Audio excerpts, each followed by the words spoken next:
नमस्कार, मेरा नाम ज्ञानेश्वर है और आप देख रहे हैं लाइव सिटीज। देखिए, न्यूज़ रूम में मेरे साथ हैं आरएलएसपी मतलब रालोसपा के मुख्य प्रवक्ता बिहार के अभिषेक झा जी, जो स्वयं एक शिक्षक भी हैं और एक शैक्षणिक संस्थान चलाते भी हैं। आज हम बात करेंगे शिक्षा की, जो वर्तमान परिस्थितियां हैं, चुनौतियां हैं कोरोना को लेकर और लॉकडाउन को लेकर।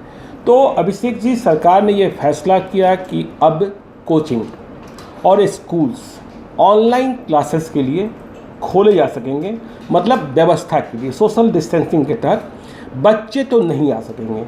तो कितनी राहत मिलेगी इस फैसले से? देखिए, एक पॉलिसी होती है कि something is better than nothing. जी, उस पॉलिसी के तहत सरकार ने सारे शिक्षण संस्थानों को यह आदेश दिया है कि आप खोल सकते हैं, आप वीडियो लेक्चर्स रिकॉर्ड कर सकते हैं और बच्चों को व्हाट्सएप के माध्यम से, मेल के माध्यम से, यूट्यूब के माध्यम या अपने ऐप के माध्यम से बच्चों तक इस सुविधा को पहुंचा सकते हैं। जी। लेकिन इन सब के बाद आप जानते हैं कि बिहार कैसा राज्य है। बिहार के सुदूर देहात से बच्चे पढ़ने के लिए पटना जैसे शहरों में आते हैं। अगर हम सरकारी स्कूलों की बात करें तो बच्चे जो वहाँ पढ़ते हैं उनकी आर्थिक स्थिति किसी से छिपी हुई नहीं है। आपने कह तो दिया है कि आप ऑनलाइन व्यवस्था कीजिए, लेकिन इसका लाभ किन बच्चों को मिल पाएगा? उन्हीं बच्चों को मिल पाएगा ना जिनके पास पहले से अच्छा मोबाइल फ़ोन हो, हाई स्पीड इंटरनेट हो, बिजली की बहुत बेहतर सुविधा हो, तब जाकर वह बच्चा उस सुविधा का लाभ उठा पाएगा। ऐसे बच्चों का क्या होगा? अधिकांश बच्चे इन सारी सुविधाओं से बहुत दूर हैं, उनके पास सुविधा नहीं है। मतलब अभिषेक झा जी, आप सवाल उठा रहे हैं अमीर बच्चे और गरीब बच्चे। निश्चित रूप से जो भी बच्चे सक्षम हैं, मजदूरों के बच्चे, गरीबों के बच्चे। आपने जो सवाल उठाया, इसका आशय यह निकलता है कि जब ऑनलाइन क्लासेस की बात हो रही है तो देखिए, जब हम गरीबों की बात करते हैं तो उनके लिए ऑनलाइन शब्द ही एक नया शब्द हो जाता है। निश्चित रूप से इसकी पद्धति रही नहीं है बिहार में। जी, तो बिहार में यदि हम देश की ही बात कर लें, देशव्यापी बात कर लें, तो गरीबों के लिए ऑनलाइन जी वो कितना समझते हैं और कितना जानते हैं हाई स्पीड इंटरनेट। और जब बात ऑनलाइन क्लासेस की बात हुई तो ठीक है, आपने जो मुद्दा उठाया मैं समझता हूँ कि अमीर के बच्चे या मध्यम क्लास के बच्चे भी जिनके लिए कुछ फ़ायदा मिल जाएगा, उन्हें मिल जाएगा, वे मोबाइल पर क्लासेस कर लेंगे। लेकिन गरीब जिनके घर में खाने को नहीं है, पीने को नहीं है, मतलब खान पान में दिक्कत हो रही है, वो पैदल चले आ रहे हैं, कुछ भी बचत नहीं है, वे अपने बच्चों के लिए कहाँ से मोबाइल फ़ोन्स खरीद सकेंगे, कहाँ से हाई स्पीड इंटरनेट की व्यवस्था कर सकेंगे?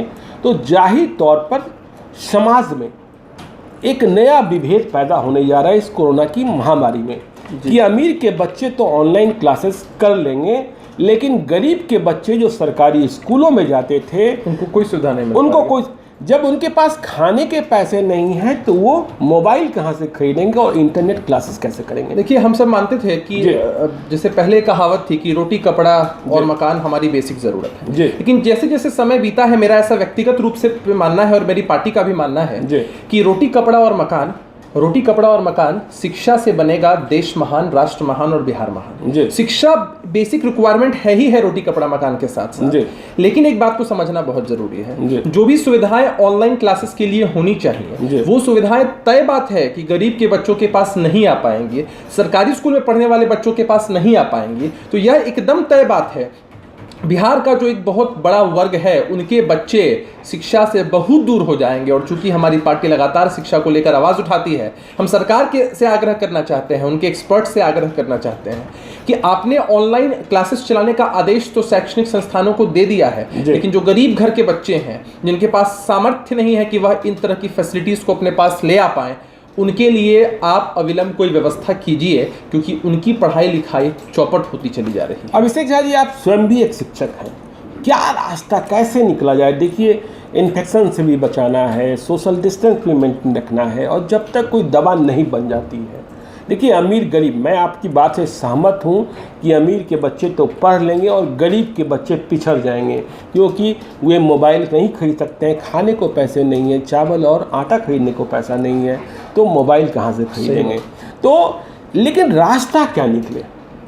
निश्चित रूप सरकार को कोई ना कोई प्रयास करना चाहिए कि या तो आप इस तरह की जो सुविधा है वो उन बच्चों को मुहैया कराइए, या उनके आसपास के जो स्कूल है वहाँ सोशल डिस्टेंसिंग का अगर ख्याल रखा जा सकता है, एक बड़े स्क्रीन पर पढ़वाइए। किसी भी तरह से आप इंतज़ाम करिए कि वे बच्चे पढ़ पाएँ। अगर बच्चे नहीं पढ़ पाएंगे तब तो जो अमीर और गरीब के बीच का जो इतना बड़ा डिफरेंस रहा है वह खाई और गहरी होती चली जाएगी। सरकार कर रही है, अभिषेक जी, सरकार कर रही है कि दूरदर्शन पर हम क्लासेस चलाएंगे, लेकिन फिर वही सवाल कि कितने घरों में टीवी हैं, कितने घरों में कनेक्शंस हैं, कितने घरों में, तो आप कह रहे हैं कि स्कूलों में बड़े स्क्रीन्स लगाए जाएं या इस तरीके की व्यवस्था हो जी, लेकिन फिर सोशल डिस्टेंसिंग जो बच्चों की जितनी संख्या होती है, क्योंकि सरकारें अब तक अधिक से अधिक संख्या में बच्चे स्कूल आएँ इसके लिए प्रयासरत रहती थी, लेकिन अब जो हालात हैं उनमें बहुत संख्या नहीं लानी है, सोशल डिस्टेंस का ख्याल रखा जाना है, तो क्या फार्मूला अपनाया जाए और डिबेन और क्या सब करें?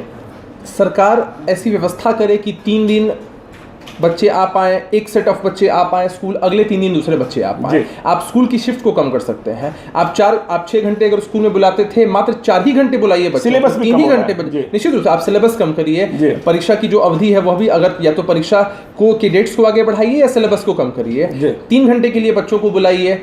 जैसे आपने देखा है कि झारखंड की जो सरकार है, हमारी जो पड़ोसी सरकार है, जहां महागठबंधन की सरकार है हेमंत सोरेन जी के नेतृत्व में, वहां सरकारों ने यह फैसला लिया है कि हम सरकारी स्कूलों में बच्चों को सोशल डिस्टेंसिंग का पालन कराते हुए पढ़वाएंगे। शनिवार को भी क्लास लगाएंगे ताकि उनका जो सिलेबस अभी छूट गया है उसकी भी खानापूर्ति एक तरह से हो पाए।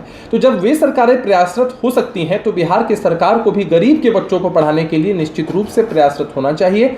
कोई ना कोई वैकल्पिक व्यवस्था जरूर करनी चाहिए। सरकार अगर चाह लेगी तो वैकल्पिक व्यवस्था जरूर हो जाएगी। आप 3-3 दिनों का फॉर्मूला सेट कर लिए, आप 4-4 घंटे का शिफ्ट बनाइए, शनिवार को भी स्कूल खोलिए, सोशल डिस्टेंसिंग का पालन करिए, बड़े स्क्रीन्स की व्यवस्था करिए और इन बच्चों को कृपया शिक्षा से दूर मत करिए। अभिषेक झा जी, देखिए एक और बड़ी समस्या जो हमें लगता है कि बच्चों और उनके अभिभावकों को दोहरी मार लगी है। आप भी इससे वाकिफ होंगे। देखिए, बड़ी संख्या में बिहार के बच्चे कोटा तैयारी के लिए जाते थे, निश्चित रूप से, जिन्हें बहुत मुश्किल हालात में लाना पड़ा, और पटना में भी बड़ी संख्या में, आप स्वयं शिक्षक हैं, तो आप इस दर्द को भी महसूस कीजिए कि जो कोचिंग वाले थे, चाहे पटना में हो चाहे कोटा में हो, बच्चों ने फीस तो जमा कर दिया था निश्चित रूप से, लेकिन अब वे क्लास नहीं कर पाएंगे, उनकी संख्या कम हो जाएगी। आने वाली संख्या, कोटा कितने बच्चे लौटेंगे नहीं लौटेंगे कोई नहीं जानता है, और कोचिंग वालों ने फीस ले लिया है।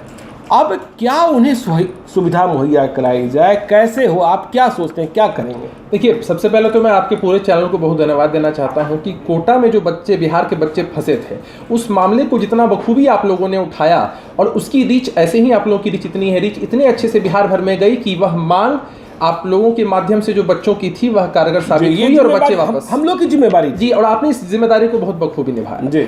दूसरी तरफ अगर हम देखें कि या तो उसमें से अधिकांश ऐसे बच्चे हैं जिन्होंने फीस जमा कर दी है ऐसे बड़े शिक्षण संस्थानों में, उनके लिए खासी दिक्कत इसलिए नहीं होगी क्योंकि उस जैसे बड़े शिक्षण संस्थान उन बच्चों के लिए ऑनलाइन क्लासेस की, लाइव लेक्चर्स की, डाउट सेशंस की व्यवस्था जरूर ही कर रहे होंगे। तो बच्चे यहाँ घर बैठे उस अनुपात में तो नहीं, लेकिन लाभ जरूर उठा पाएंगे। अरे हम ही मानते हैं ना कि अगर हम लाइव दर्शन कर लें भगवान का और मंदिर ना जाएं, मंदिर जाने में और लाइव दर्शन करने में ज़मीन और आसमान का अंतर होता है। ठीक उसी तरह से क्लासरूम में किसी शिक्षक से ज्ञान प्राप्त करना, क्लासरूम का जो ऑरा होता है वो कुछ और ही होता है। लेकिन वो बच्चे जो सक्षम हैं, जो कोटा जा सकते थे, कोटा में इतने बड़े संस्थान में पढ़कर फीस दे सकते थे, वे बच्चे निश्चित रूप से घर बैठकर भी इन सुविधाओं का लाभ उठाकर कमोवेश अपनी पढ़ाई को पूरी कर लेंगे। लेकिन हम चिंतित हैं आज भी बिहार के आम जनमानस के बच्चों के लिए जिनके पास सुविधाएं उपलब्ध नहीं हैं।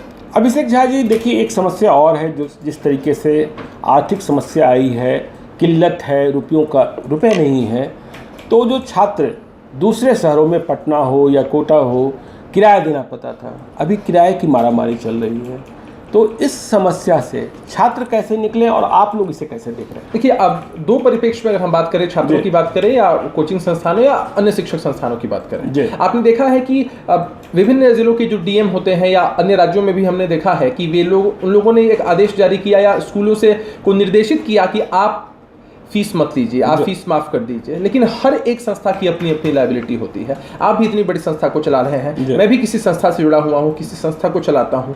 हर संस्था की अपनी लायबिलिटी होती है और उस लायबिलिटी का वहन करने के लिए अर्थ की आवश्यकता होती है। तो मेरा ऐसा मानना है कि संकट की इस घड़ी में जब पूरा देश जूझ रहा है, जो नुकसान हो रहा है वो अगर सब लोगों में समान अनुपात से बट जाएगा तो शायद हमारे लिए राह आसान हो जाएगी। ऐसी परिस्थिति में निश्चित रूप से सरकार को यह पहल करनी चाहिए कि जो भी हमारे प्रदेश की बात करें या अन्य जिलों की बात करें या पूरे प्रदेश की आप बात कर लें, जो भी पूंजीपति या सक्षम मकान के मालिक हो, ज़मीन के मालिक हो, उन लोगों से यह आग्रह किया जाए, एक कॉमन मिनिमम एजेंडा बनाया जाए कि लॉकडाउन की अवधि में जितने भी शिक्षण संस्थान उनके अंतर्गत चल रहे हों, उनका किराया या तो माफ़ किया जाए या रियायत दी जाए उसमें। और निश्चित रूप से जो भी बच्चे जहाँ भी किसी लॉज में या कई अन्य जगहों पर फंसे हुए हैं, सक्षम नहीं है, सरकार को भी निश्चित रूप से पहल करके उनकी मदद करनी ही चाहिए। चलिए, लेकिन बात हम लोगों ने बात शुरू करी थी अमीर और गरीब बच्चों की और ऑनलाइन क्लासेस को लेकर, और बात किराया माफ़ी तक आ गई। अब तक हम लोग बात करते थे छात्रों की, लेकिन अब ये कह रहे हैं कि शिक्षण संस्थान जो हम चला रहे हैं वो भी तो किराए की बिल्डिंग में चला रहे हैं, और हमारे पास जब पैसे नहीं आएंगे तो हम कहाँ से दें, इसलिए रियायत इनको भी मिलनी चाहिए। तो देखिए, गरीब बच्चों की पढ़ाई एक बड़ा मुद्दा है, और इस मुद्दे पर हम आगे भी बने रहेंगे। अभिषेक झा जी से भी संपर्क में रहेंगे, दूसरे भी एक्सपर्ट्स को हम लाएंगे, सरकार का पक्ष भी हासिल करेंगे। आप बने रहिए लाइव सिटीज़ के साथ। यदि अब तक आपने हमारे यूट्यूब चैनल को सब्सक्राइब नहीं किया है तो ज़रूर कर लीजिएगा, और यदि इस वीडियो को फेसबुक के माध्यम से देख रहे हैं तो पेज को लाइक कर दीजिएगा। धन्यवाद।